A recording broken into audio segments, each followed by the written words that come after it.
Welcome to We Give an F12, the podcast about IT, managed services, and cybersecurity that makes your business more productive and secure.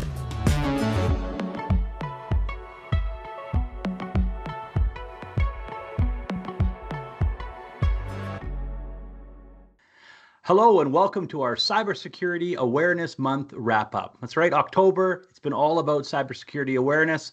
We know cybersecurity doesn't stop, so we're going to wrap up all of our exciting events we've had over the month with two special guests. And over the course of the month, we have asked our audience various questions, asked them what they'd like to understand more about and dive into with the experts. We have those questions. Join us for the next 45 minutes while we dive into these topics. My name is Devin Gillard. I'm Director of Communications and Program Development with F12.net. You don't want to hear from me, though. I've got two amazing guests to help us navigate these topics. First of all, F12's own Calvin Engen. Calvin, welcome. I'm just going to give you a little bit of a tee-up for those in the audience who may not be familiar with you. Calvin's our Chief Technology Officer at F12. That means he's responsible for the cybersecurity policies and procedures at F12, making sure we're safe. That's about 300 employees. But beyond that, Calvin has responsibility for making sure all of our customers are secure and have the right products and services and technology. So by extension, that means about 1,000 companies in Canada, small to mid-size enterprises, and tens of thousands of users at those companies. So Calvin, you're not just the CTO at F12, you're also involved in the Cyber Right Now initiative with the Canadian Chamber of Commerce. You talk regularly in important forums like on Parliament Hill to some of the agencies that are really helping shape, inform, and hopefully fund the cybersecurity initiatives Canada needs in order to keep our economy safe and by extension our people.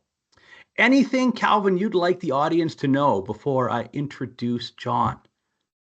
Sure. Well, thank you for that warm welcome, Devin. When I think about Cybersecurity Awareness Month, it might be coming to a close, but the truth is, cybersecurity is something that needs to be ingrained in the DNA of every organization. At F12, we've seen firsthand how cyber threat landscape continues to evolve rapidly, and businesses, especially the small to medium businesses across Canada, can't afford to treat cybersecurity as a once-a-year focus. It's a daily commitment. The sooner businesses embrace this, the better equipped we are to fend off attacks and protect their businesses by proxy. Well said. And if you're not picking it up, this is the number one passion of Calvin's: fast cars and cybersecurity. So he'll talk about them both. But let's bring Jon Murchison into the conversation. Jon, you're the CEO and founder of Blackpoint Cyber, which is F12's preferred partner for managed detection and response, a really vital part of the cybersecurity posture and regime that we bring to our customers. But more than that, you have a very rich and interesting history. And I know, Jon, you can't share all of it, but whatever you can share, publicly with our audience to let them know who you are and what you bring to the table. Sure, absolutely. First off, guys, I really appreciate the invite. We've worked together for a long time, and for the audience listening, we work with thousands of MSPs, and I can tell you F12 is one of the absolute best in the world, and they run an extremely tight security ship. And that's something that Calvin gives us lots of feedback on our products, and so it's a good thing, and we listen. So little quick background on myself. My background started in tech. I was actually a network engineer. I did kind of carrier class network engineering, like MPLS backbone type stuff and Cisco type stuff. But then I ended up joining the National Security Agency as a basically offensive cyber analyst. There I spent 12 years, I jokingly say it all the time, but being the bad guy for the right team, in my opinion. And I think what was different is we didn't get let us in with access. Like, we had to earn it the hard way. So it wasn't, like a pen test where you cut a lot of corners, and you learn a lot about kind of what makes a successful intrusion and not. And, my specialty was really counterproliferation, counter-nuclear weapons. So I spent a long time doing that, among some other stuff I'll leave off the record. So, Jon, you don't come to this topic ill-informed. I mean, you've been on the vanguard of some of the most crafty nation states have resources like no one else in order to try to penetrate. So, you've seen it all. From that perspective, I'd like to ask you, Now that you're in the business community helping us and helping many other MSPs protect regular, ordinary businesses, what do you find is the biggest misconception? What are business leaders getting wrong when they think about the security that they have or think they have? I think there's a few things that we see, specifically down market. You'll get, well, I'm just a small manufacturer in town X, Y, and Z. No one's going to target me. That requires understanding how people are targeted. And the reality is, like, you have a concept for kind of upmarket large companies where we call it big game hunting, where whether it's nation states, for an espionage or disruption purpose, or criminal groups where the nation state line could be a little bit blurry, they will absolutely pick an org and go after it and go on LinkedIn, create a social network, map of the people they need to get to try and become domain admin, which is like really what almost every hacker tries to do.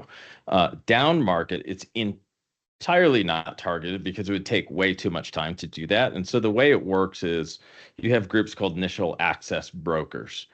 They're buying passwords on the dark web. They're scanning, your firewalls and everything else, looking for any unpatched things that can allow them to gain a foothold into that network. They'll try and scrape more creds, using things that will, every time you type a password in a browser, you can steal those. And then they'll sell them off to a ransomware gang. Then they will really move through your network. They'll steal your data. They'll end with an encryption. And then you get contacted and they say you have 3 days. Otherwise, all this confidential information, customer data, or what happens to healthcare a lot, they want to put PHI or EPHI data. And then they'll extort you on the data. And if you don't have a good, robust backup and recovery and incident response sort of operation or plan, they'll get you on the encryption side too. The reality is, all those ones are just automated. They're targets of opportunity. And so big misconception is it's not you, it's the equipment you're running and how fast you might have patched it that matters. Or if you clicked on a link and put your creds in. That's one misconception. The other big misconception is antivirus, which is kind of old school name, or current endpoint detection and response tools, which are still mostly malware focused platforms. I'm covered. I got a capability to handle it. I love the technology, but it's still missing over 50% of the time in our SOC, and so it's not enough. And then the third misconception: almost nobody is protecting the cloud side, which is the highest volume of attacks for on-premises, typical traditional laptops and desktops and servers. So I think it's those three things is what I see. There's a view, I think that if it's AWS or if it's on the Microsoft cloud, like, it's all good. They've got us covered. I don't have to worry about it. Nothing could be further from the truth. When we think about, Jon brought up, antivirus and tools like SIMs, and we think about those sorts of things, Calvin, from an MSP perspective and the businesses that we work with, do you see an over-reliance on these tools? And what is the advice you have about how organizations could actually improve their security posture? Yeah, I think the challenge is that there's a misinformation out there in terms of what is the thing that's going to save me in the market. And tools isn't enough. It's really about the education around what's required to have a robust cybersecurity posture for an organization, because it's not one thing. It's a collection of things working in concert to help protect not only your people, your data, whether it's suppliers. And I always, Devin, I always say it starts with policy. Yeah. And policy isn't the meaning that you start with policy and the policy is what's going to save you, but it at least orients you to what's important in the organization.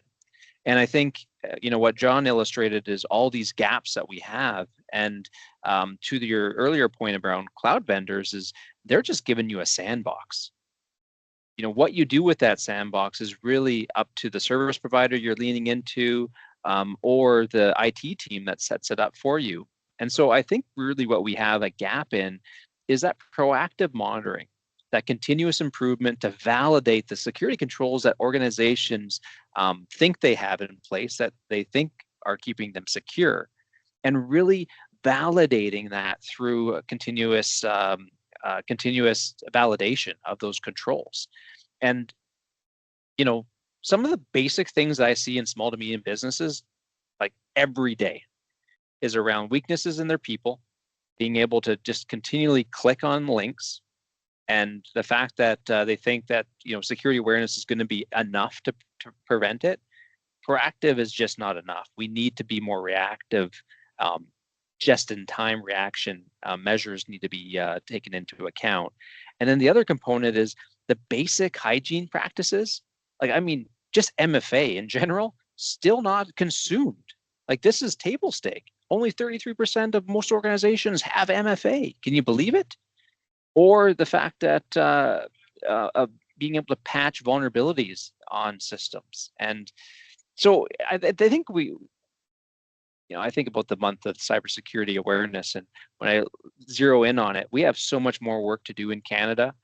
And if anything, I think MSPs in general in this nation are falling behind. They're not keeping pace with the changing landscape that we have. And so we have to elevate the game. We need to lean into better partnerships, expect more from the tools, but also educate the businesses on where those threats are and where are the best places to spend that dollar if you're going to spend it in cybersecurity. What's going to have the maximum amount of value back to that organization? I want to pull on that. You mentioned educate, and I think this is a really good opportunity because we're talking about the concepts, right? Hey, people maybe don't do the hygiene or worry about the awareness training or get the MFA because they think they've got the tool. They think they've got the antivirus or the endpoint protection or the whatever, the thing. Can you provide some real world examples without naming names of the companies of where you've seen them think, hey, you know what, we've got adequate protections. We bought the thing, we have the software running, and it's let them down. It wasn't enough.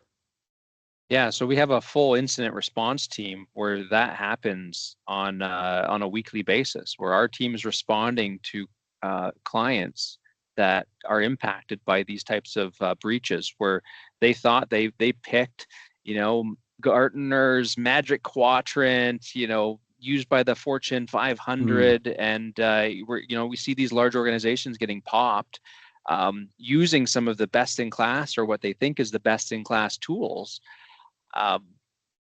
but they fail. And it's not a failure just on the tool; it's a failure on process, the procedures, the ability to respond quick enough. And you add humans into the mix, that fundamentally slows everything down, especially when there's decisions having to be made if you don't have a tight operating chip. I'd also say that because the industry doesn't have any ability to validate that these tools are doing what they're supposed to be doing, you're left with assuming that the tools are working. And there's so many organizations out there that are not doing penetration testing. And I'm not just saying your traditional penetration testing where you're using a human-led penetration test. I'm talking about looking at your entire attack surface, externally and internally, to see where you have gaps. And do that at a rapid pace and continuously. Because guess what? How you were yesterday is different than how you are today. And so this is imperative as you start to mature your cybersecurity practice. All right. Well, I can feel annoyance on behalf of business owners going, I don't understand. I bought the thing, I pay. What is it? You want me to buy a bigger thing? We're going to get to the solution. So stick us around if you feel like that. This isn't all about the doom and gloom. There's strategies that can help us with that. But before moving on to the strategies, Jon, anything you'd like to, maybe a story or an anecdote that helps illustrate this? I think there's two things. I'd like to give a framework, which is not my framework, but I think it's an easy one to understand, and how you should think about investing resources for your kind of security and posture program. And then two, an anecdote to back up what Calvin was saying on the typical enterprise stack, the really expensive stack, and why exactly they fail and don't work. Because there's one really key point.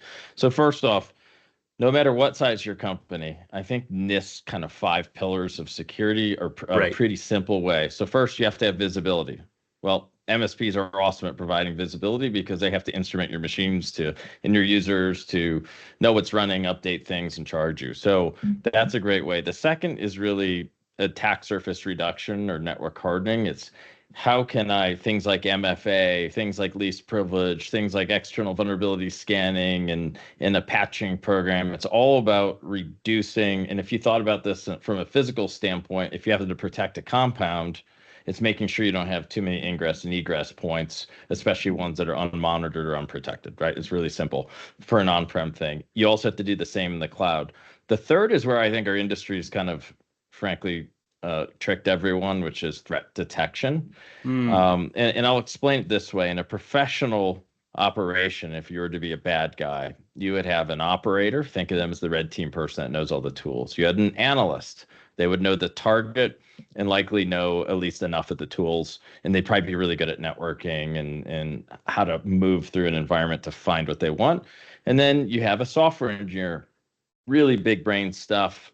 They're reverse engineering applications. They're trying to find code execution techniques or exploits. And this is not to knock that community, because I love them and you need them. I run a software company. But software guys on the offensive side make backdoors, they make exploits. Operators and IT guys try to live off the land with everything the operating systems give you and use other tools and can move around generally better. Most of the tools are overly focused on catching malware. Right. So what you really need is this beautiful marriage of tradecraft detection, which I would call the ability to put privileged identity in context. Like, how is a privileged high consequence identity using, what are they doing? Because it's the decision tree is real simple. It's either bad or it's legit IT. And that's what that traditional expensive stack completely has failed on doing. Fourth pillar is response.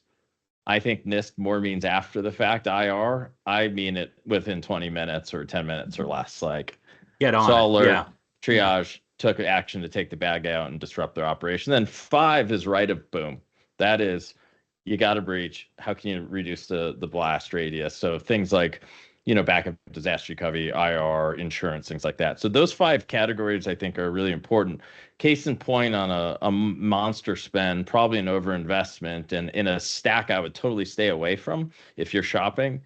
And it's not because there aren't a lot of great cybersecurity professionals there. I think it's just a misconception. So you look at MGM, $50 million spend a year in cybersecurity, $100 million loss that we know of. The threat actor group that went after them was kind of an offshoot of a group called Black Cat. We were one of the first companies ever to be going after them and stopping them. Black Cat likes to beat EDRs very simply, right? They get access somehow, endpoint detection response tools. They get access, and then they use all the tools that IT people use, right? Because what do you do? And I'm oversimplifying. You put data on a computer, you take data off, you install applications on a computer. You patch and they're them, legit signed apps. Yeah. And guess what? So if you don't have an app control operation and you don't have the ability to see a privileged identity go from one machine to the next, that's, by the way, what we have the patent on. We invented this. You are blind to all of that relying on an EDR. So you have to be able to put a privileged identity in context, both on-prem, and now as authentication authorizations move to the cloud, Microsoft 365, Entra, things like that, or Azure, old name, you have to be able to do the same thing in the cloud, because the attacks on the cloud infrastructure right now for us are about 16-1. We did 487 responses last week. So 16-1 on the cloud. Let's put a pin on that, because I want to come back to that. But I first of all want to make sure I'm anchoring the concept. And I don't have the background you two gentlemen do, but I'm envisioning an airport, and you've invested in all these scanning tools, right? Like that thing you stand in that does the thing. You're put my luggage is going through, and you're hoping to catch the bad guys. Meanwhile, somebody puts on the uniform of one of the security guards and sort of just acts normal and walks right through. Because would that be an analogy, or is there a better one that kind of gets it to a real world? It's a hide in plain sight analogy. I mean, I think, what I sometimes think of is, you think of like, spy stuff undercover. Like, you could be a network engineer in a legitimate company, but be a real spy, or you could be an official working for another government agency or something like that. That'd be official versus non-official. Non-official would be hide in plain sight. You're living 2 lives. It's no different than using just IT tools instead of so much malware. In fact, when you get too spooky, sometimes it's easier to catch. Yeah. But Okay. if I'm just stealing Calvin's identity and Calvin's head of security, and I'm installing, not that that would ever happen, but and I'm installing applications to allow me to have remote access, like I'm doing a help desk session. Like I have no permission, so it doesn't matter. I know You don't want Calvin mine. doesn't, neither do I, by the way. But Least that privilege. but it's very analogous to act like the janitor, maybe, in a building, and you can walk around and touch a lot of things, or the facilities guy. That's probably an analogy that would stick. But that's how you beat all these tools that have billions invested into it. Yeah. You just look like a normal IT person. Well, I know this is kind of like the saying goes is that hackers aren't hacking in like you see in Hollywood, right? The black hat hoodie. They're simply impersonating the people that you already have in your organization. And they're just simply logging in with the credentials that often your own employees are giving them, whether that's a password they scrubbed off the net, or they've been tricked into giving up into a malicious ran web portal that scrubbed both their credentials and their MFA. And John, you say 16-1. Gosh, I think it's just last year it was 10-1. So it's elevating. In Calvin, I realized our data was wrong. And you want to tell? This is actually funny. 100% of our customer base, we do tens of thousands of companies. 100% of our customer base has on-prem MDR. 60% of our customer base has our cloud MDR. So when it was 10-1, that was out without normalization of the other 40%. All the rest of the telemetry. Wow. That's why. So then you think, and the proliferation of software as a service vendors just exploding, making it so much easier to gain access to great technology. But we haven't put the proper security controls on place on that. And so, there's a lot of components here. And this is where I think making sure that we can trust the people that are coming in and validating that, and using and leveraging technology so we can accomplish that at scale and in near real time.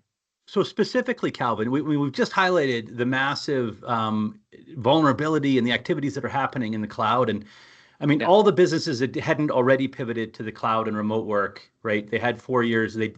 Almost everybody's done that now. How do businesses protect themselves from what you're seeing? Yeah, I think John illustrated that NIST framework, and those pillars around that detection and response is where we see the least amount of investment by organizations. They spend so much of their time on protecting and identifying that proactive segment that they've really lost focus on. It's not when an attack's going to happen, or it's going to happen. Like there's just two types of organizations: those that have been breached and those that will be breached. So with that in mind, we need to make sure that the incident response is as tight as possible. And so leaning into that ability to actually detect and respond and not wait industry average 130 to 180 days. Like, I mean, minutes, because minutes matter now in this business. And so that's an area that needs to be invested in for organizations. And I'm in dialogue with customers just around that. Well, what if we just spend more time fortifying the front door? Well, it's not about that. It's actually about detecting when they move in, because if they're hiding in plain sight, it's actually making sure that you can spot that individual in plain sight. I'd say it's like thinking that we can just have the right building codes and we don't need fire departments anymore. Like we'll solve but we just know there will always be a need for the detection and response of fires. But Calvin, what you said, I think, is a great segue for Jon. So Calvin's laid up the challenge in the cloud. How is Blackpoint specifically addressing the vulnerabilities in the cloud and how you can bring detection and response services there? Yeah, so specifically for the cloud, obviously when you watch your authentication, authorization platform move to the cloud and cloud workflows and OneDrive and all that coming on, like it's a no-brainer. Hackers are going to go after it, right? And so because it's actually easier than going after on-prem, where you have to evade EDRs and swim around and all that type of stuff. So we invented MDR for Microsoft 365. We were the first company doing live detection and taking responses in generally 7 minutes or less, which is orders of magnitude faster than the rest of the industry. We spend a lot of time looking and profiling a lot of the common attacks, and Microsoft has actually a really robust set of alerts. The problem is there's just not enough enrichment of that telemetry. So we have an entire system that can, allow us to figure out where they're coming from, like really unearth the two telemetry, like they're coming through a proxy and they're coming from Nigeria or wherever. In addition to, we look for follow-on kind of indicators of behavior where someone logs on and they immediately create a password for a specific to an app, which is a sneaky way to hide it. Or then they'll create a forwarding rule or start exporting emails to an RSS feed. Or, in the case of SolarWinds and some of the following things, they install something called an enterprise app, which is really important. And there's lots of them in every orgs now. But that's all really hide in plain sight type stuff. And so if you think about it from a ransomware group, you could, buy access from an initial access broker, get a foothold on-prem, try to spread around, steal the data, then post it on a data site, then have to now negotiate with ransomware operators and hope to get paid in Bitcoin. Or you can trick someone to give you your 365 creds, and you can do two things, or maybe both things at the same time. You steal their data and extort them with that, or you just trick finance to wiring money to the wrong place. And what I see in North America and the US specifically is, international transfers will have a 24-hour hold. So what they like to do is wire money to a bank in the US that has a Bitcoin company as a customer, and so that they can turn it into Bitcoin and launder it right there without triggering that international hold for 24 hours. So that's why you're seeing the big cloud explosion. There's one other thing that's a really cool technique. It's really fun when we catch it. We don't get it that often, but when you think about it now, all your computers on-prem are calling back to the cloud. If you have that type of infrastructure, you can push applications through something called Microsoft Intune down to the endpoint. We've now done responses. We did a really cool response. Customer didn't have our MDR for 365 turned on. They were paying for it, just never configured it. It was silly. We catch an intrusion on-prem where they were essentially installing a password stealing tool, right, called Redline Stealer. We noticed it was the Intune process from the cloud that launched it. And we went, oh my gosh, guys, go and turn on our cloud MDR. We found 5 global admin compromised accounts. Oh my goodness. In a couple of minutes. And then we shut it all down. But the point is, you can't be elite at managed detection response unless you can integrate the best anti-malware feeds from the best DDRs, unless you can put identity and context on-prem. So how a privileged account, even if it's a user, a kind of a service account, how it's being used, and then do the exact same thing in the cloud and merge that entire picture in real time. That last part, merging the entire picture in real time. Yeah. I don't know if everyone appreciates the monumental nature of that task. Some organizations, 100, 200, 300 people think they can install a SIM, bring in all of the security logs, and then do what with them? Like there's millions of them. What do you? It's not that Microsoft doesn't tell you that it never shuts up. It just bits information. It's too much. It's too slow. Yeah. Calvin, you've dealt with this for sure. And I think you highlighted a point that I want to make sure the audience really hears. Is you can buy the tool, but if you don't configure it, you're leaving yourself exposed. Like the fact that this happens, and I think this is really a challenge for IT teams in general, is ensuring that you don't have that configuration drift, or better yet, you have an ability to detect when it goes out of its desired golden state. And this happens time to time again, and often how we actually pick up new clients into our own business is simply because what they thought was working for a client stops working. MSP let them down, and now they're like, well, we had a breach, we got hit because something happened. We even had the right tools, or thought we did, and now they're coming and looking for a better, more responsive managed service vendor. This is a key area in the IT industry that needs to be solved for, but it's only solved with making sure that you have the diligence in your own organization to catch those types of events. And so don't buy the tool if you're not going to have the right people to configure it and maintain it. Calvin, you said something really interesting that is like just emerging trend. I know you guys are already doing it for your customers, but in the software vendor space, there's only a few of them kind of doing it. But it's called posture management. It's the ability to interrogate your cloud infrastructure, and really on-prem too, find the weaknesses in the configuration, go through a hardening process, let's say map to CIS, Center for Internet Security, which is a good one, and then the ability to detect the drift off that. That is a really critical part of continuous attack surface reduction, or continuous posture management. That is something I know F12 does, but the vast majority of the industry is not doing it at that level, because I'm sure you guys have had to build in a lot of automation to allow that to even happen. For sure, and this is that's what probably makes it so early to the market. The tools aren't there. You're trying to build out a whole methodology to support that endeavor, because things change, and sometimes the config that you had yesterday doesn't work today, but that was what's saving your back on the other side. So yeah, that definitely is a continuous improvement methodology there, and I think that has to exist within organizations in order to continue to fight the good fight. So this is Bob. See Bob run a financial management firm. See Bob invest his clients' money wisely. See Bob motivate his people. See Bob troubleshoot a SQL server when his CRM won't work with it. See Bob rescue his network from a major virus attack. See Bob cry. See F12 help Bob. Truth is, most businesses don't get to be successful because of their IT skills.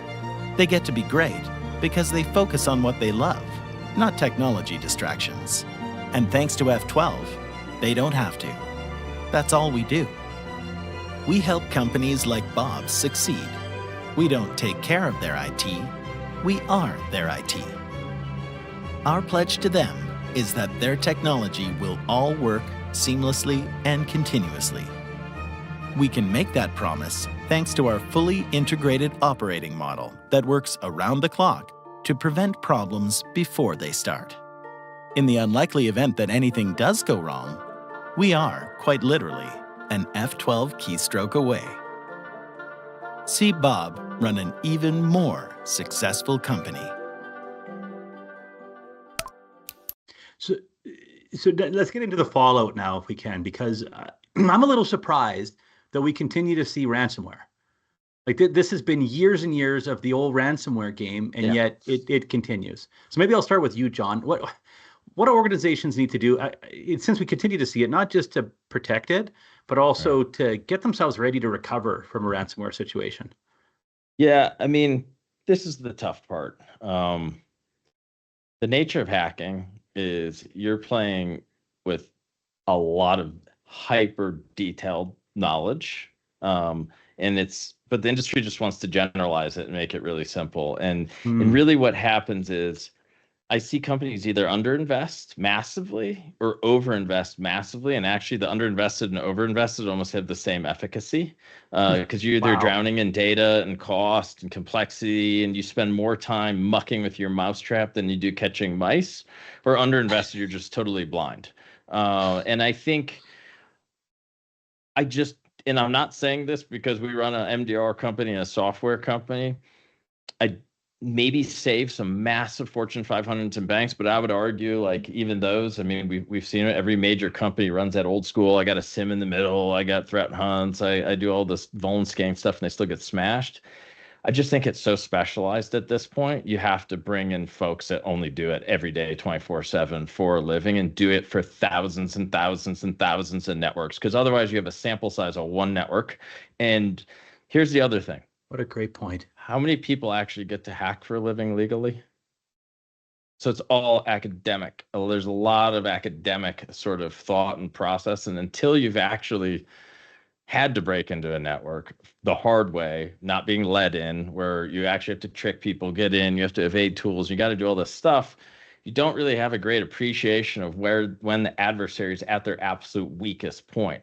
You know, we can tell when a bad guy gets in, he's like trying to figure out like how many subnets there are, like, is this cred an admin or not? And that's when you catch them. Yep. You know, because you have to assume you missed the tools. We stopped a really top tier nation state and an upmarket customer, and they had everything you were told you were supposed to buy. All of that stuff completely missed the breach. You know, the malware looked like an iTunes application. It was already pre-designed to evade all these tools. Man. But you know what? I've never seen an op where you have enough exploits and backdoors to finish it. You got to steal creds. And that's how we caught them. And we shut them down in 3 minutes. And by the way, they did an MFA bypass attack on 11 people successfully. They bypassed multi-factor authentication on 11 people. That's happening all the time in our responses. You know, unfortunately, talk about false sense of security, because you also think, well, I don't need the fire department if I got MFA, you know, to mix. This is how I look at it. MFA, there's a couple of ways you beat it. I'm not going to get too nerdy here, but the number one way is just by tricking the end user to put it in their creds, and then they put in the second factor, and that gets converted to basically, I'm just generalizing, a token that has a time to live, and you grab the token and throw it into your browser, and you're in.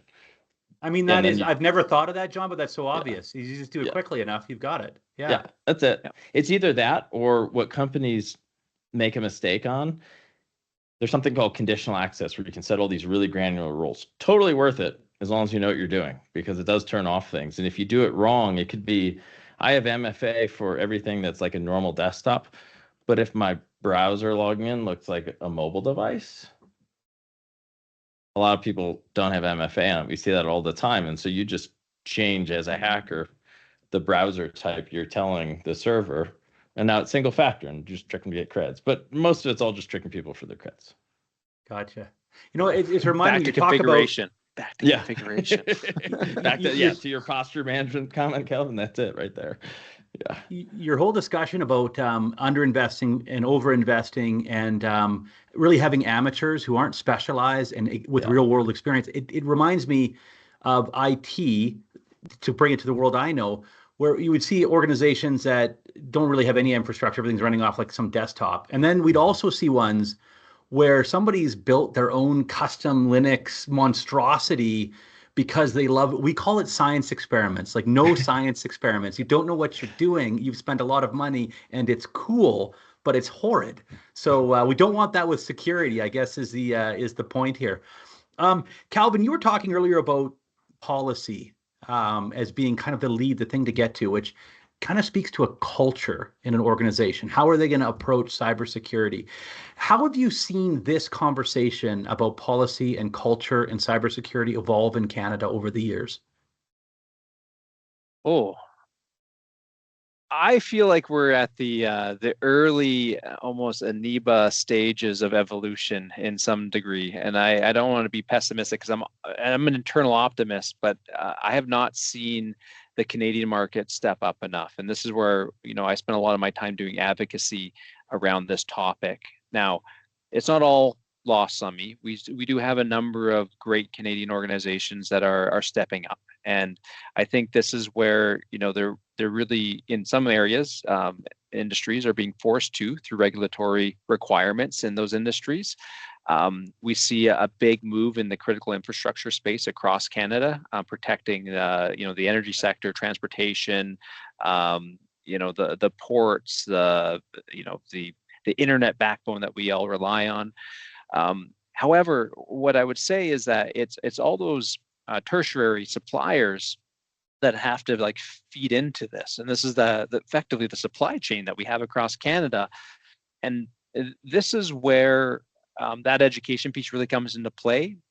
But we're starting to see this trickle down effect, and so that trickle down effect is saying you need to have these components in place, and this could be as simple as policies and procedures around what you're doing in your organization, to maybe more prescriptive with tools and technology that they need to see within their suppliers. And so many organizations are starting to pivot and say, wow, these are really laborious items that I have to fill out just to be a participatory member of that ecosystem. And so what they're starting to do is to embrace some of the different certifications that exist out there, or attestations, to help level themselves up. And I think this is an important aspect, is organizations are seeing that I don't want to spend weeks on end trying to make sure I hit these check boxes. I'm going to go to a compliance framework. Jon mentioned NIST framework, ISO 27001. You could go to an attestation through a SOC 2 Type 2, for example. These are all just frameworks that help mature the organization. Now, F12, we've been doing SOC 2 Type 2 for over a decade. This next coming year, we're going for our ISO 27001. We're one of the first security service providers in Canada to have the Cybersecure Canada designation. And it's all in an effort to mature our operations so that way we can not be that weakest link in our client supply chain as a service provider. The point I'm trying to make, though, is those are aspects that clients are starting to ask of us as a service provider. So it's starting to catch on. I think it should be every request. Every client should be requesting that of every service provider and then doing due diligence off of that. We're not there yet. And this is part of making sure that we can kind of rise the tide and elevate the standards that we have to expect out of all our service providers. Tools, technology, heck, the logistics company that you're working with down the street. All of these have to be part of the ecosystem. It's not going to be the golden ticket to cyber resiliency, but it's an aspect that makes it about the security mindset that an organization ought to have. And because it's not the 1 month of the year where we do the preach and show that we're doing here today. It's the daily exercises and making that part of the DNA of the organization. And I think this is the thing that we need to change. Cybersecurity awareness isn't a once a year event. It's a habit that needs to be formed. And I'm not saying, hey, we're just going to keep hounding you on this.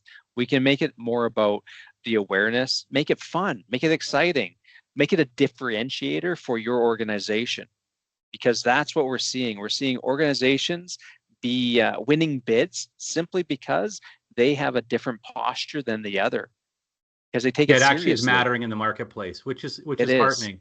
Which is awesome.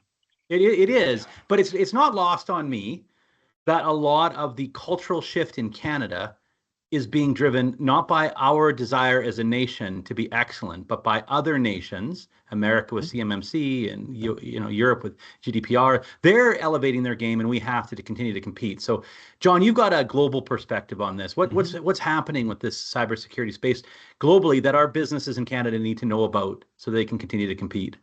Yeah, I mean, I think first off, insurance is driving it big time. If there's not regulation, insurance is. And I'll tell you, this is like something I've actually never said out loud before. I've thought it a few times, but one thing I've noticed when you're getting resistance to putting in, first off, there's no companies that work in 2024 really without their IT infrastructure up and running. So underinvesting is just crazy Russian roulette with your business. Overinvesting is just reckless. But I think the interesting thing I see in Canada, and I grew up in Buffalo, like 15 minutes from there, so I feel you're just about Canadian. Yeah. But most of the tools are made outside of there, so exchange rates make a lot of the businesses really sensitive to the fluctuating cost to put the right stuff in. And so this is why I think it's really good, especially in Canada, having some more standards that are getting pushed down. And like Calvin, we have to be SOC 2 Type 2, right? Obviously, you wouldn't even work with us, sort of thing. And so I think Canada's moving in the right direction. My biggest fear globally, this is more like a national security perspective, is I really, really worry about the internet service providers. And I really worry about the sourcing of the hardware for the systems that are running all on the cloud backbones, because seeding supply chain hardware things and that could destroy in a time of war or whatever. If you take out cloud hardware infrastructure and you take out internet service provider, we're back in the 1960s.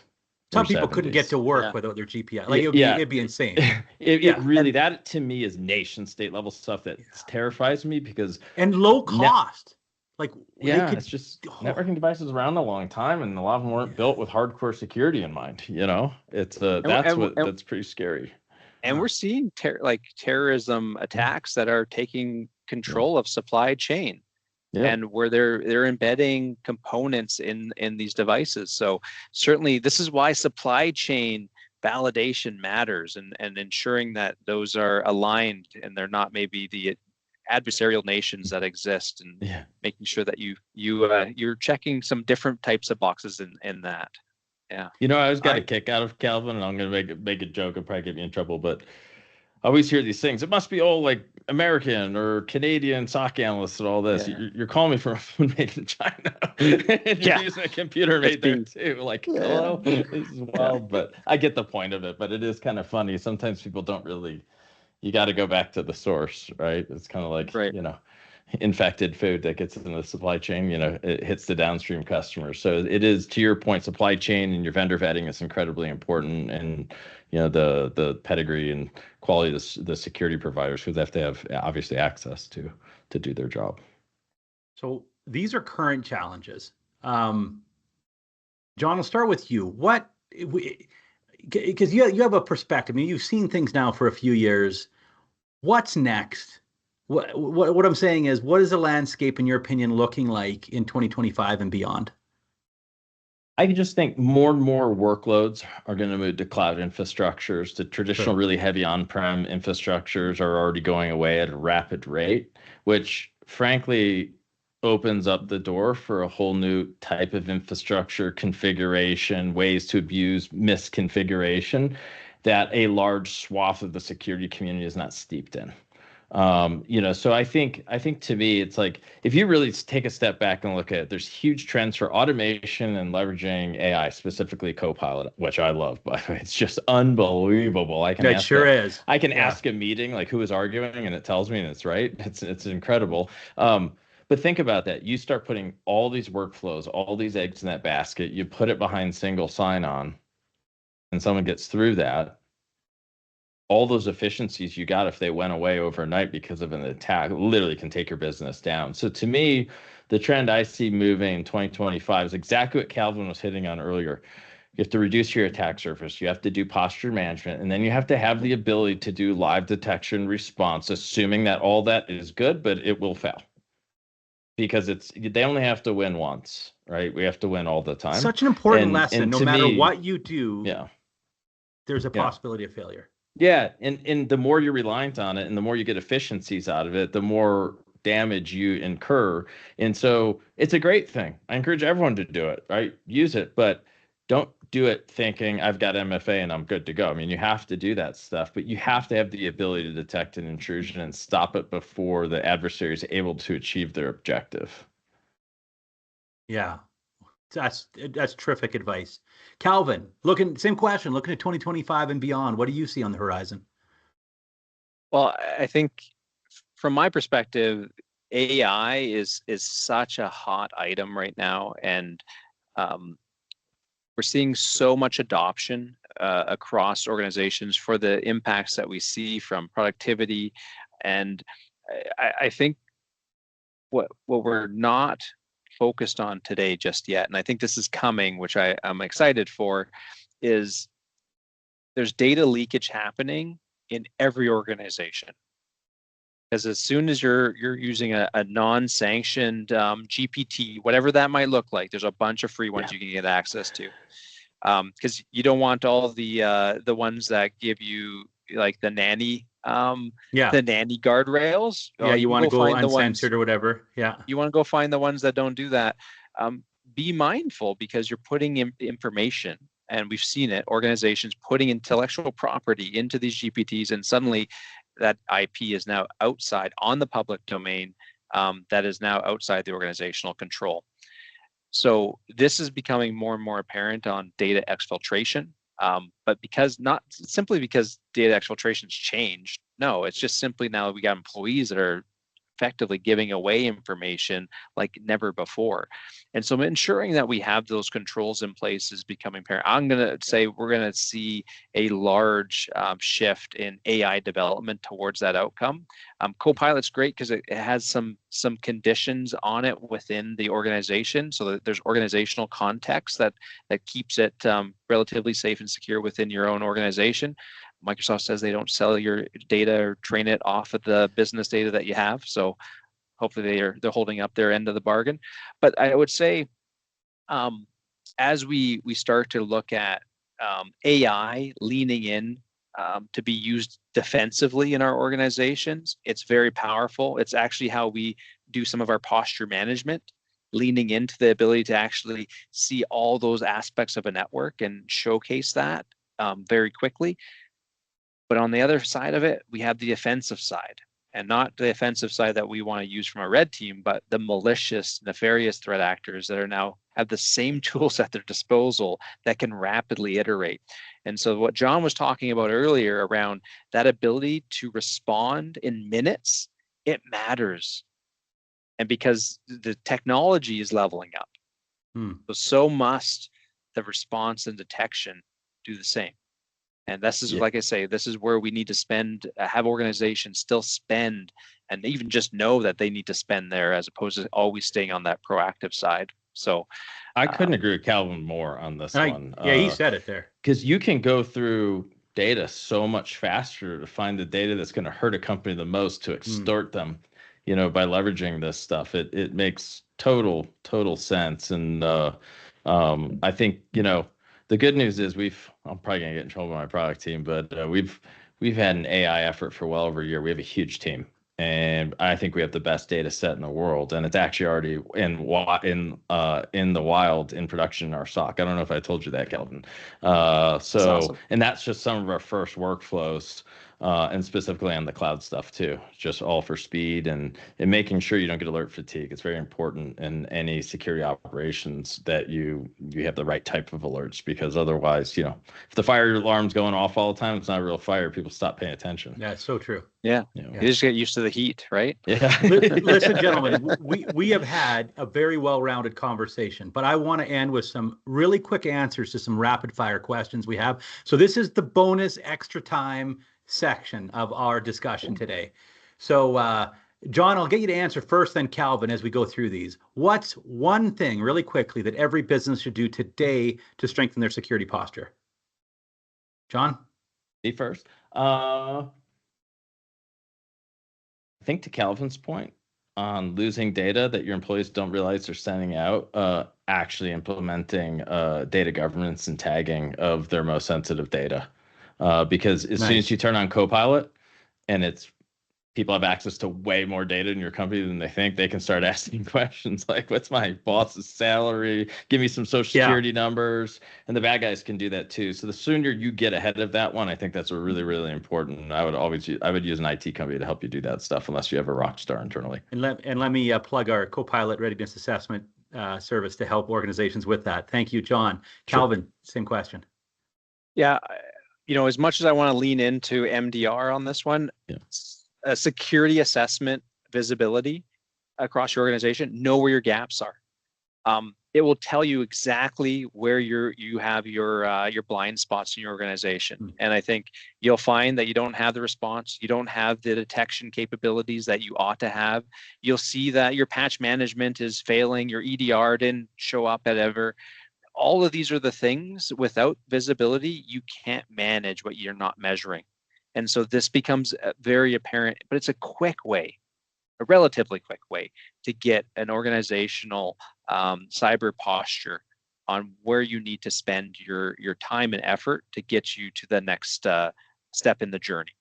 And so Jon says data governance and tagging of our sensitive data, and Calvin, you're like, get a security assessment, get that basic thing. Now, here's another question for you. Answer better, because the security assessment would highlight like the data governance issue. And just to back up actually his answer, 20% of every end company we onboard to cloud managed detection response is an active business email compromise they don't know about. I didn't believe the stat when the SOC told me. Could you say that again?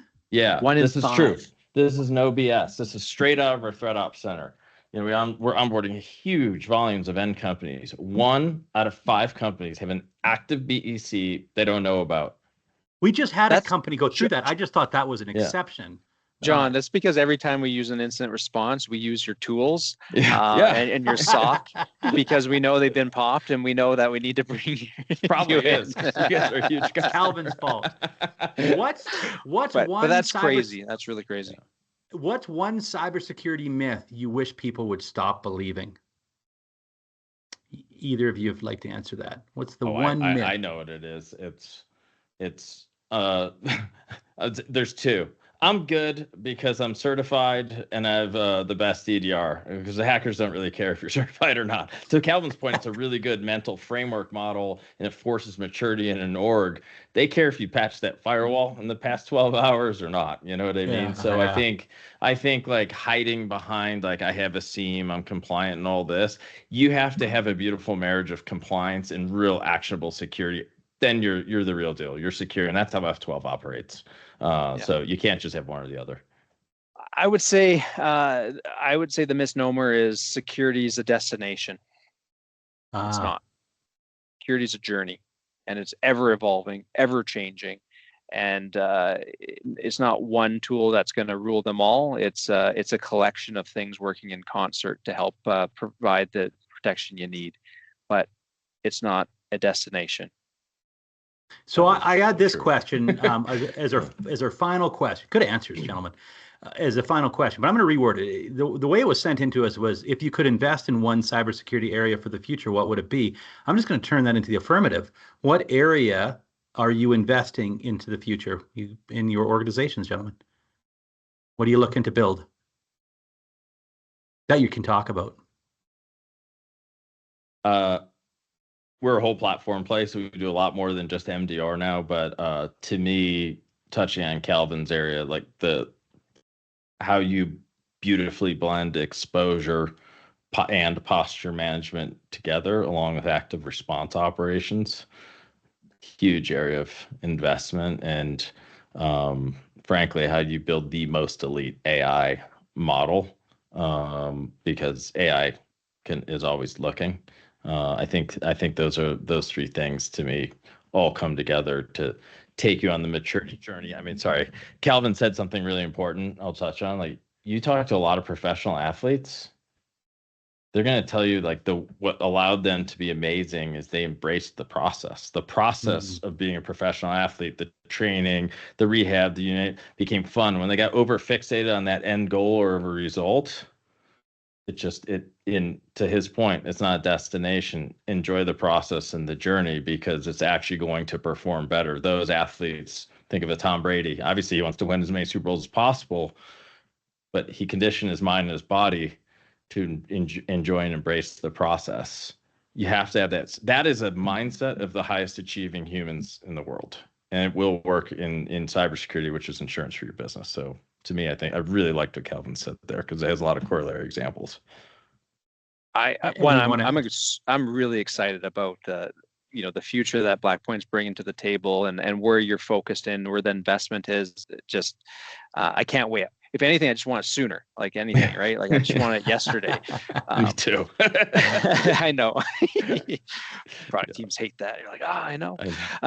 So I think for me, what I am really excited, humbly, is to be an example in the market, to have others, be exemplary too. And I think this is the challenge: is if we're not fighting towards this outcome, it's not one. Cybersecurity is a team sport. What I mean by that is it's not one company is going to be the one at the end winning. We need all parties playing towards that outcome. And I think, even as a cybersecurity provider for small to medium enterprises, we need others doing the same. We're not going to be one to everybody. We know that we need to have all organizations moving to that same beat.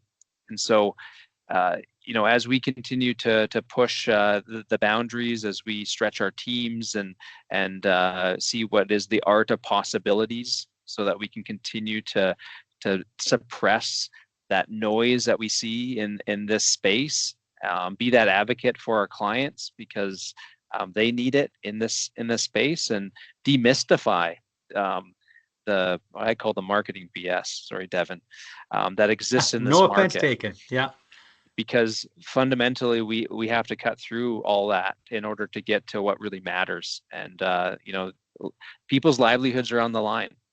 And I think when we see organizations getting popped and and people, potentially going bankrupt, and then the employees of those businesses feeling that and having to figure out, how to manage and feed their families. Like, I take that so personally, that's our duty. That's why we're in the space, and it didn't start that way, but it's where it is today. And I'm so glad that we have folks like Jon and his team fighting the good fight on the good side, and we're alongside, embracing that. So that's where we're at. Well, that's a good way to end our conversation today.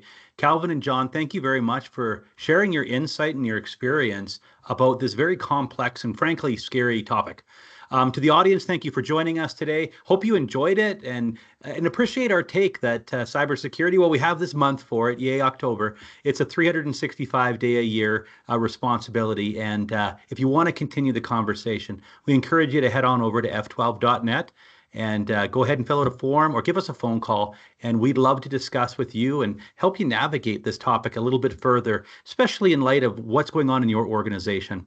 With that, I wish you all a great November and a great end to this year, and we'll continue to be here for you. Take care. We Give an F12 is brought to you by F12.net. To learn more about how we can help your business, go to F12.net. We'll be back soon with another episode discussing the latest in the world of IT, managed services, and cybersecurity.